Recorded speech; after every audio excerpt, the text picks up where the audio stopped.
편안들 하시죠?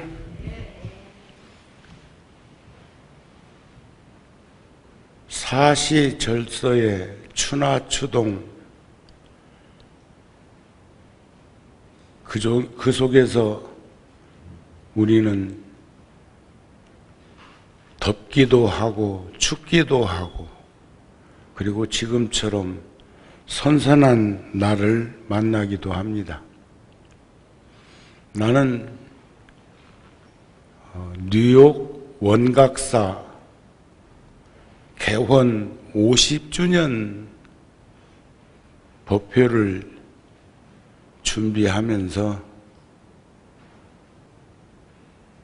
이번처럼 그렇게 많은 사부대중이, 특히 한국에서 조계종 총무원장 스님, 그리고 본사 주지 스님, 종회 의장단과 스님들과 또 총무원, 부장, 국장 스님들이 70여 명이 오셨으니까 한국에서 한 사찰의 개원법회를 함께 하기 위해서 100명이 넘는 대중이 함께 하고, 그리고 미국에 살고 있는 불자들, 뉴욕 주변에 있는 사찰의 주지 스님들까지도 함께해서 1000명이 넘는 대중들이 원각사에서 13일 날 개원 50주년 법회를 한 것에 대해서는 나만 알고 있는 것이 아니고 여러 불자들도 BTN이나 BBS 방송을 통해서도, 언론 방송을 통해서도 다 보고 계실 거라고 생각을 합니다. 제가 인연을 맺은 것도 20년이 지났습니다. 그곳에 상주하고 계시던 전 동국대학교 부총장 법안 스님께서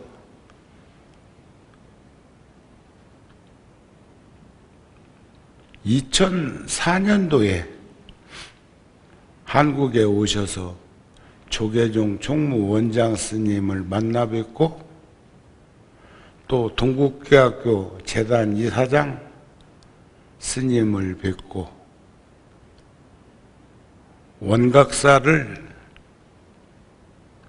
부탁드릴 때 스님들께서 따로따로 면담 장소에서 한 스님을 추천했다고 합니다.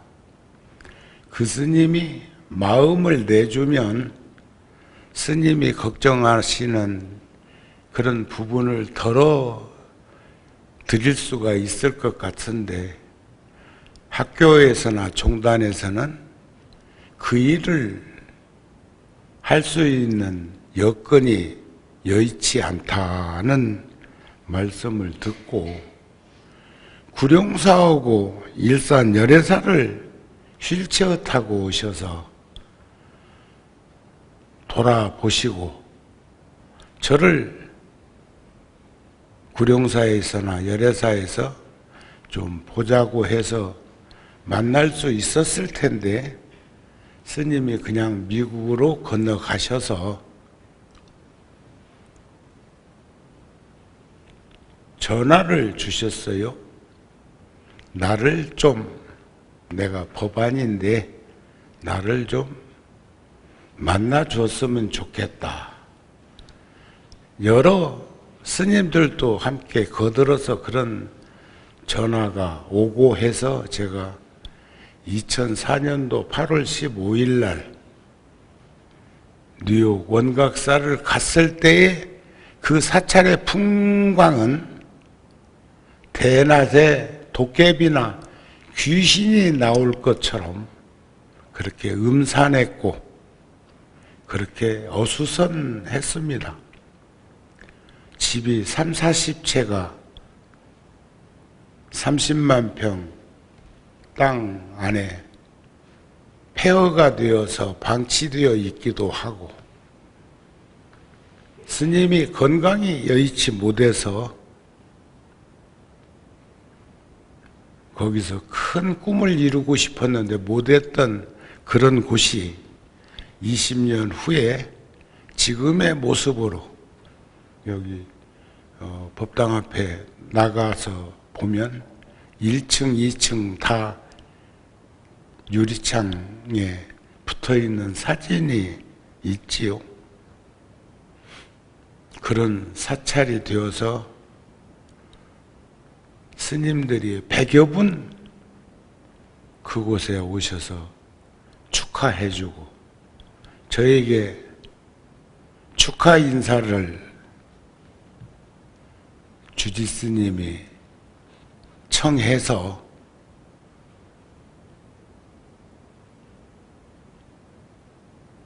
환영사를 하게 되었는데 환영합니다. 이렇게 참석해 주셔서 고맙습니다. 감사합니다.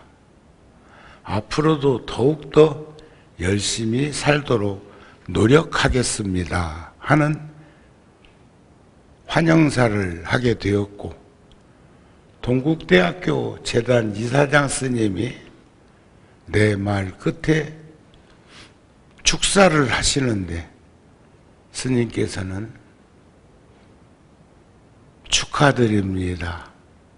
고맙습니다. 감사합니다. 존경합니다. 그렇게 또 화답이 와서 대중들이 파한 대소를 하기도 했습니다.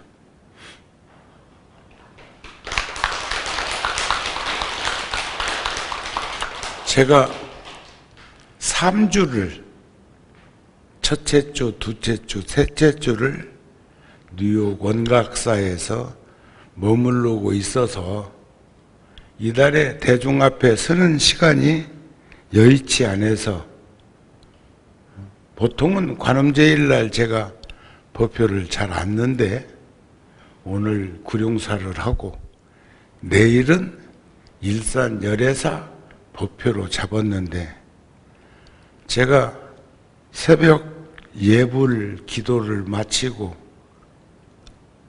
그리고 옆방에 있는 스님과 뉴욕에서 소임 보고 있는 선명 스님이 한국의 템플스테이 선명상을 원각사에서 운영하기 위해서 물품들을 구하러 오셨다가 오늘은 종정 스님 예술의 전당 한가람 미술관 코스모스에서 전시를 보고 미국으로 돌아간다고 여기서 이제 오셔서 스님도 같이 아침에 차를 한잔하고 7시에 아침 공양 시간이라 도량을 제가 돌았는데 법당에 들어오기 전에 휴대폰에 입력되어 있는 걸음수를 보니까 8,300보 걸었어요, 아침에. 그러니까 오후에 조금만 몇 걸음 더 걸으면 제가 평소에 생각하고 있는 걸음수를 채울 수 있겠구나 하는 마음이 들었는데 그러다 보니까 아침 이른 시간에 불자들이 일찍 3, 4, 5 짝을 지어서 차를 가지고 구룡사 마당에 도착하는 모습을 보면서 말은 안 했지만 저 불자들 오늘 어디 가는구나 하는 생각을 했어요. 그 이유는 그런 이른 시간에 그렇게 같이 차를 타고 와서 법당을 참배하고 어딘가 갈 생각이 있으니까 그렇게 일찍 왔지. 법표는 10시에 기도 시작하는데 했더니 한 불자가 저희 불교대학 이번 춘추로 봄가을로 성지순례를 가는데 오늘은 강원도로 버스 한 대 대절해서 갑니다. 아주 당당하게 이 얘기를 해. 속으로 내가 그래서 아이고 오늘 내가 구룡사 법회인데 그러면서 또 한편 생각하기는 다행이다. 내가 세상을 언제 떠나도 스스럼 없이 떠날 수 있겠고 울고 불고 난리 안 지길 것 같아서 다행이라는 생각을 했고 제가 법회 때마다 평소보다 더 많은 불자들이 법당에 모이면 그것도 사실은 부담입니다. 정우 스님이 평범한 스님으로 있는 것이 아니라 교주로 변화하고 있다면 그것도 바람직한 일은 아니거든요. 그래서 오늘 저는 여러 불자들한테 정우 스님이 법회하는 날인데도 불구하고 강원도로 순례 간다고 말하는 그 불자들에게 고마운 마음을 전하고 여러분들에게는 종정 스님께서 예술의 전당 한가람에서 11월 17일 날까지 전시를 하는데 저도 여러 번 어제도 다녀왔습니다.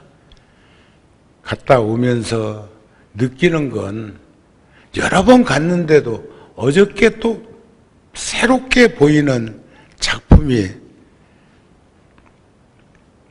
마음에 와 닿는 그런 그림도 보이는 걸 보면 여러분들도 한두 번 가서 또 가까운 가족이나 이웃이나 도반들에게 말해서 가서 한번 보시면 우리가 상상할 수 없는 우리들의 지각으로 생각할 수 없는 그런 작품들이 거기에 많이 출품되어 있고 그 중에서도 1981년도에 통도사 방장 스님이 주지하셨고 그때 주지실에서 작업을 할 수가 없으니까 비어있던 그 방이 스님이 82년도부터 40년 넘게 통도사에서 쓰고 있는 방이고 여러분들이 다 잘 아시는 월화 노스님이 통도사 주지 마치고 그 방에서 8년 계셨는데 어느 날 하루는 저를 부르셔서 갔더니 내용은 말씀 안 하시고 주지가 뭔 말 하거든 고맙다고나 하라고 그래서 저에게 소임을 맡기시려고 그러시나 하는 생각을 하고 주지실에 갔더니 키를 꺼내서 쑥 저에게 밀어주시면서 내가 근간에 그 방에서 글도 쓰고 그림도 그렸던 그 방에 정우가 쓰도록 하라는 방장 스님 말씀이 계셔서 키를 저한테 주신다고 하셨습니다. 그때 그 방에서 작업했던 금으로 쓰셨던 부모 은중경도 이번에 전시회에 병풍으로 나와 있는 것을 목격하면서 참 긴 시간 선사의 그 농사짓는 농법처럼 이런 일 저런 일 하셨구나 하는 생각이 들었고, 그 작품을 여러 차례 여기저기 전시할 때 봤지만 이번처럼 제 가슴에 와서 뭉클하게 감격스럽게 닿기는 이번이 더 가슴에 와 닿은 작품들이 있는 것이 아닐까 싶어서, 평가할 수는 없지만 내가 미술평론가도 서예평론가도 아니니까 평가할 수는 없지만 그 작품들이 너무너무 좋아가지고 제가 마명 스님의 기실론 소를 1400여 년 전에 쓰셨던 원효대사의 그 서문이 떠올라서 스님께 들려드렸더니 스님이 그 글을 나에게 하나 적어줬으면 좋겠다 해가지고 제가 16절지에 이렇게 적어드렸습니다. 그전에도 제가 마음이 편안해지면 가끔씩은 기실론 소에 나오는 원효대사의 서문을 들려드린 적이 있는데, 그 작품을 보고 제가 떠오르는 생각은 이 글밖에 없어서 들려드렸던 글을 한 번 더 상기해 드릴 테니까 잘 들으시고 작품 전에 한번 다녀오셨으면 합니다. 있다고 할까? 아니, 한결같은 목숨이 텅 비어있고, 없다고 할까? 아니, 만물이 다 여기로부터 나오네. 그것은 광활한 것이다. 대허공과 같이 사가 없는 것이다. 그것은 평등한 것이다. 큰 바다와 같이 지극히 공평한 것이다. 이것을 일컬러 돌이 아닌 지극한 돌이라 하며, 이것을 일컬러 긍정 아닌 대긍정이라 하는 것이다.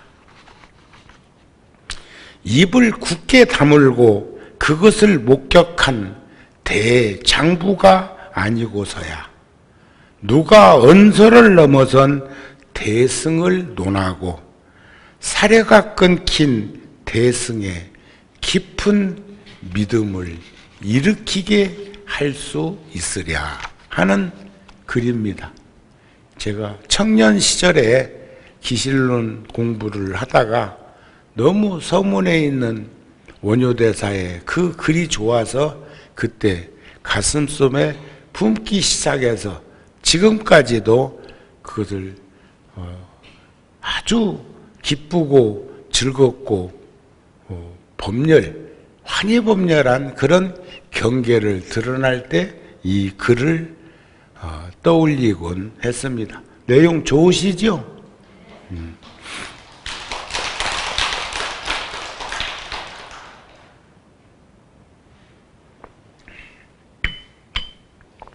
내일 또 일요일 날이라 일요 가족법회를 와야 하고, 오늘 몇십 명이 구룡사에 와서 있었으면 오늘처럼 허전한 기분은 안 들 건데, 그분들을 위해서 박수를 한번 더 쳐주세요.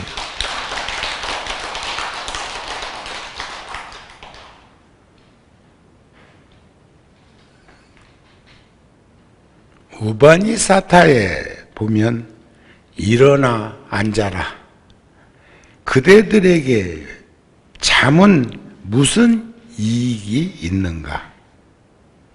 독화살에 맞아 고통을 받는 이에게 잠이 웬 말인가? 일어나 앉아라. 그리고 편안함을 얻기 위해 일념으로 배우라 하는 가르침이 있습니다. 대보적경에도 마음은 바람과 같다고 그래요. 마음은 그 모습을 볼 수도 없고 잡을 수도 없습니다. 마음은 흐르는 물과 같다. 마음은 머무르는 일 없이 일어났다가 이내 곧 사라져버리고 마는 것이 우리들의 마음이라고 그러는데, 실질적으로 우리가 보리심을 가지고 살고 있는 그런 정진납자나 수행자들은 한결같은 그 마음이 일념 만년으로 이어진다고 그렇게 이제 말들을 합니다. 요즘 텔레비전을 보면 참 어수선해요. 국정감사를 하는데 국민들이, 민초들이 한 사람 한 사람 선출직으로 뽑아 주었으면 그 국민들의 대표가 되어가지고 국가와 민족 앞에 부끄러움 없이 살도록 노력을 해야 되는데, 속내 깊이 들여다보면 거기서 거긴데 국정감사를 하는 부관 그런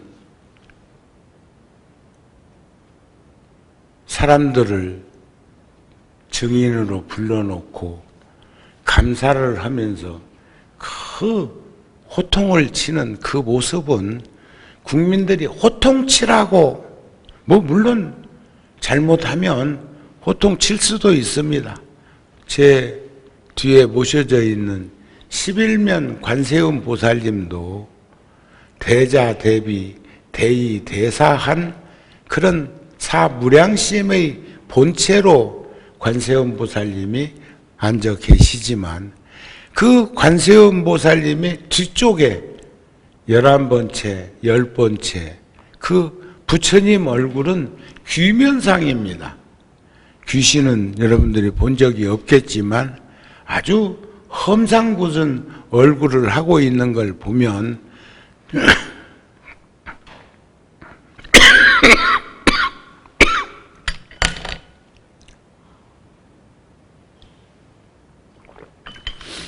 관세음 보살님도 그런 험한 얼굴로 중생을 대할 때가 있는 것을 보게 되기도 합니다. 그렇지만 반대를 위한 반대, 문제를 위한 문제를 삼으면서 말도 안 되는 말을 가지고 그렇게 험난하게 비난하고 꾸짖고 질타하는 그런 모습은, 그런 일을 국민들의 대표로 선출해 준 것은 아니지 않을까 싶은 마음을 가집니다.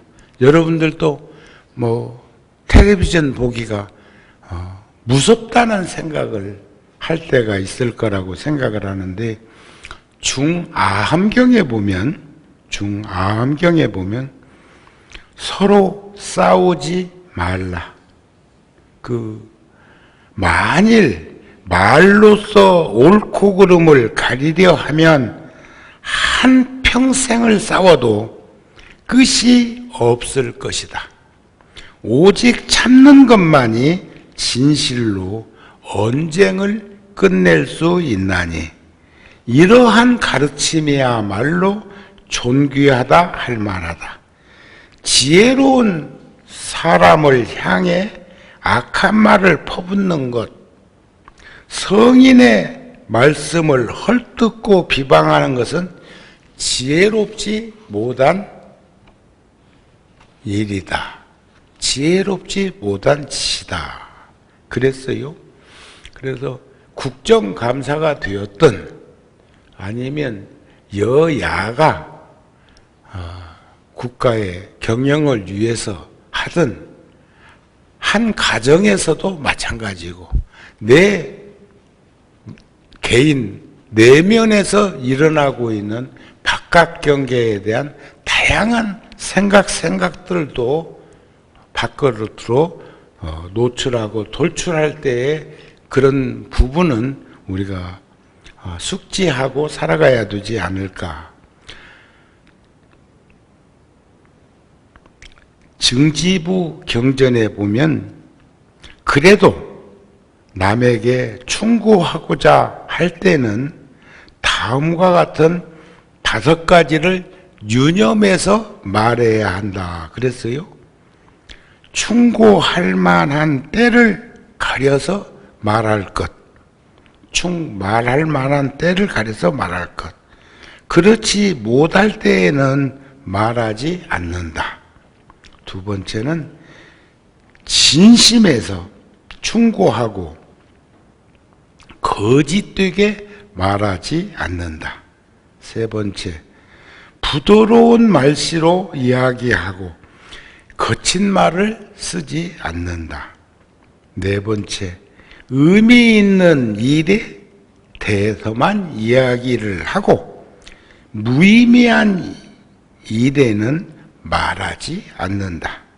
5번째, 인자한 마음으로 이야기하고 썩난 마음으로는 말하지 않는다. 화엄경 39품 가운데 우리가 보통은 39품으로 입법계품을 말하는데 그 중간에 보면 보현행품이 있어요. 보현행품. 그리고 입법계품을 마치고 나면 우리들이 가지고 있는 예불문에도 보현행운품이 있는데 보현행운품은 10가지로 부처님을 찬탄하고 공경하는 것으로부터 중생들을 수순하는 대목까지 이렇게 이제 백고자 예불문에도 그 가르침이 있는데 보현행품은 한 품이 딱 한 가지 주제로 이 얘기를 하고 있는 게 있어요. 그건 뭐냐면 화내지 마라. 화내지 말라. 이번에도 보니까 북한에 삐라를 보내는 북한에서 탈북한 단체 사람들을 어떤 위원회에서 불러다가 호통을 치고 북한에서 보내는 공풍선에 달아서 보내는 것은 말 한마디도 않고 뭐 말 안 할 수도 있겠지요.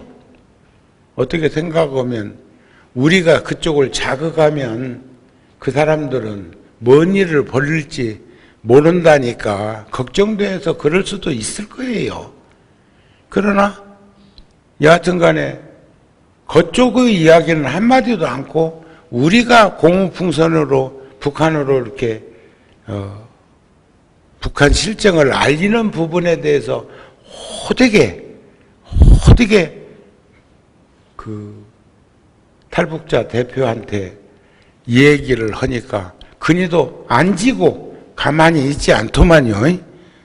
그런 것을 볼 때 좀 이성적이고 객관적으로 서로가 이야기를 하고 나눴으면 좋을 텐데 하는 그런 생각이 드는데 일방적으로 막 몰아붙이고 싸잡고 하는 그런 부분은 국민이 선출한 대표, 그러니까 국민이 선출 안 한 사람도 있어요. 거기 보면 그 뭐 비례대표인가 뭔가 하는 사람들은 엄격결에 줄 섰다가 거기 가가지고 큰소리 뻥뻥 치는데 나중에 그 사람들의 허물이 드러나가지고 세상에 노출되는 거 보면은 저런 사람들이 어떻게 저런 말을 할 수 있을까 하는 그런 마음도 들어질 거라는 생각이 나는데 그래서 베트남 출신으로 프랑스로 망명했던 틱낙한 스님은 그런 글을 남겼더라고요. 화라고 하는 것이 진심이라는 건데 썩낼 진짜 화내는 사람들을 눈여겨보면 나 스스로도 관찰해보면 욕심이 많이 작용하는 것만큼 화를 내고 어리석은 것만큼 화가 나게 돼 있어요. 그러니까 화를 안 내고 짜증을 안 내고 신경질을 안 내는 삶을 살려면 욕심을 적게 가지고 어리석지 않게 살면 절대로 과욕 부리지 않으면 욕구, 욕망, 욕심을 과하게 드러내지 않으면 어리석음이 작용되지 않으니까 화날 일이 없다. 이렇게 이제 생각을 하면 좋지 않을까 싶습니다. 그런데 틱낙한 스님이 그런 글을 남겼어요. 내가 누군가에게 몹시 화가 났을 때에는 화가 나지 않는 척 해서는 안 된다. 그리고 고통스럽지 않은 척 해서도 안 된다. 그 사람이 나에게 소중한 사람이라면 더더욱이나 그러하다. 내가 지금 화가 많이 났으며 그래서 나는 몹시 고통스러워 하고 있다는 사실을 상대에게, 그에게 고백해야 한다. 그러나 말은 아주 차분하고 침착하게 해야 한다. 말을 다부지게 해도 차분하고 침착하게 상대에게 알려줘야 한다. 그런 말씀이죠. 통도사에 계셨던 80년대 초에 열반하신 경봉 노스님이 계시는데 제가 68년도에 통도사 가서 이제 스님이 되어가지고 어른 스님들께 이제 처음으로 가사장삼 입고 이제 인사를 드리러 댕기는데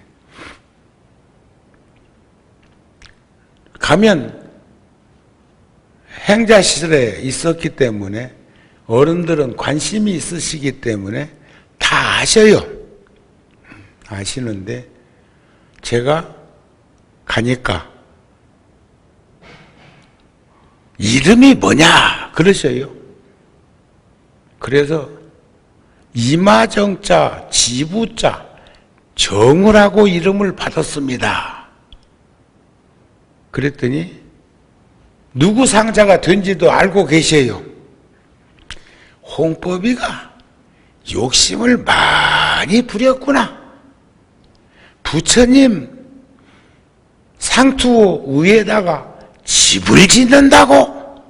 이마정자 지부자니까 손오공이는 길고 나아도 부처님 손바닥을 벗어나지 못하고 신통묘용을 거기서 부렸다고 그러는데 나는 부처님 머리 위에다가 집을 지어 준다고. 내가 이름가방이라고 여기저기 절을 세우고 이렇게 우리나라에서 최초로 만부처님을 구룡사에서 모시고 훗날 97년도부터 2000년도까지 열애사 절을 짓고 거기에 또 만부처님을 모시고 이곳저곳 신도시에 포교당을 세우고 그곳에 또 1000불 이상씩 부처님을 여러 군데 그렇게 모시고 한 것이 이름값 아니라고 그런 건 아니에요. 그런데 은사 스님도 젊었지만 저에게 느낌이 있으니까 그 한문 난자 많고 많은 중에 정상 정자에다가 지부자를 넣어서 정우라고 이름이 떠올라서 지어준 것이지 억지로 짜서 이름을 꽤 맞춘 것은 아니에요.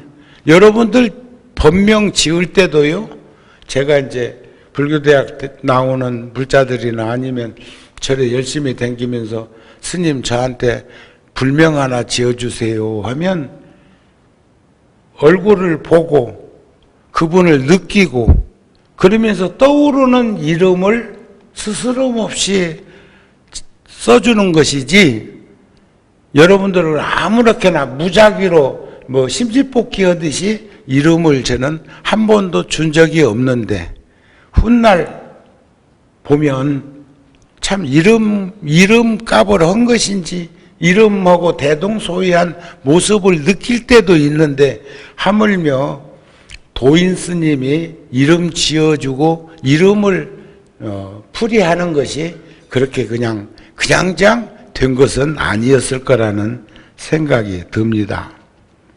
그 스님께서 이름 되면 알만한 장군이 별 하나 달고, 그분이 나중에 별 셋으로 전역을 했는데,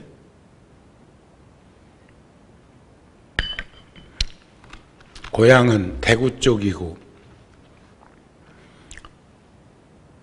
그 스님이 부산 출장 왔다가 그 장군이 극락암에 왔는데, 인사드리러 왔는데, 우연히 저도 스님 인사드리러 갔다가 목격한 일이에요. 시자가 있다가 스님 장군이 왔습니다. 장군 멍군이 아니고 군인 장군이 왔다고 그렇게 말씀을 전하니까, 뭐 장군이 왔다고? 장군은 화를 낼 줄 알아야 된다. 화를 낼 줄 알아야 되지만 속까지 뒤집히지는 말아라. 자, 저는 그때 충격받았어요.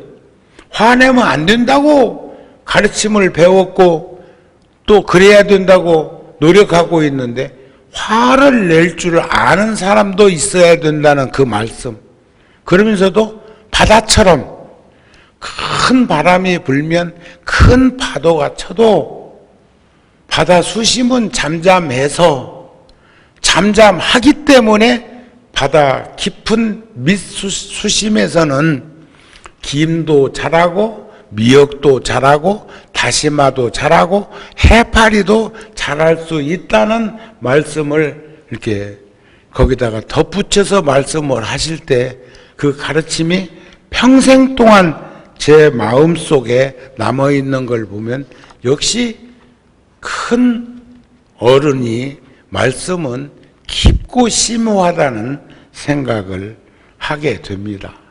그래서 여러 불자들한테 아까 제가 대신 기실론 소의 원효대사의 서문 들려드린 것처럼 이 삼라만상의 두두물물들은 불가사의한 경계에서 볼 수 있다는 것도 알고 한번 꼭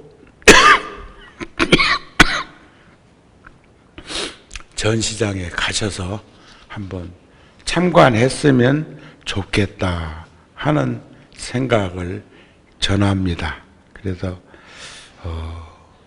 제가 늘 가슴속에 품고 있는 섹스피어의 햄릿에 나오는 이것도 청년 때 제가 그 햄릿이라는 극중 인물을 통해서 느끼고 보았던 것입니다. 수행자의 삶에 대해서 섹스피어는 햄릿에서 뭐라고 했느냐? 수행이란 무엇인가? 깨달음의 완성이다. 그것은 죽음의 가치를 진정한 삶의 가치로 전환시키려는 노력이다. 어쩌면 처절한 노력이다. 그러면서 그 다음 소절이 죽는 것은 잠자는 것, 다만 그것뿐이다. 제가 어저께는 그저께 미국에서 와가지고 낮에 또 분주하게 보내고 또 한 10,000보 정도 그렇게 걷고 해서 제가 어제 저녁에 영안실에 시달림을 가려다가 오늘 저녁대로 미룬 가정이 있어요. 우리 붓다지에 보면 늘 광고를 수십 년 동안 빼놓지 않고 그렇게 하셨던 불자가 있죠. 삼오주유소라고. 그 거사님이 어저께 돌아가셨어요. 그래서 내가 그 불자 내위는 생전에 그 보살님은 지금도 운전하고 다니시고 합니다만 뉴욕 원각사 불사하는데 참 이렇게 이국만리 먼 곳에서 그쪽하고 별 연고도 없는데 1억이라고 하는 여기 구룡사에서도 그런 시주를 받아본 적이 없는데 1억이라고 하는 돈을 시주하시고 두 내외가 세상을 떠나면 49제 지내주세요. 제가 먼저 갈지 영감이 먼저 갈지는 몰라도 하고 각각 1,000만 원씩 해서 한 10년 전에 저한테 맡겨놓고 가셨는데 그게 사무실에 그 가족을 열어보면 컴퓨터에 입력되어 있기 때문에 누가 연락만 해도 척 사무실서 알고 있고 알아본다 그런 말씀이에요. 그래서 오늘은 꼭 오후에 가서 시달림을 해드릴 생각입니다. 죽는 것은 잠자는 것 다만 그것뿐이다. 한 번의 잠으로 일체의 고뇌망상을 다 끊어버릴 수만 있다면 진정한 삶의 완성이다. 그랬어요. 죽음을 준비하는 사람이 어쩌면 가장 행복한 사람이라는 톨스토이의 말도 있는 것처럼 죽는 것은 잠드는 것. 죽음은 해탈이요, 열반이요, 삶의 완성이다. 그러나 인간들은 바로 그 해탈이니 열반이니 삶의 완성이니 하는 것에 대한 공포와 두려움이 있다는 거예요. 그래서 우리가 목전에서 죽음을 목전에 두고 죽음이 두렵지 않은 삶을 살기 위해서는 잘 살아야 합니다. 잘 살면 인과가 확연한데 잘 살면 다음 생에 지금보다 나은 세상에 올 거거든요. 그런데 뭐가 걱정됩니까?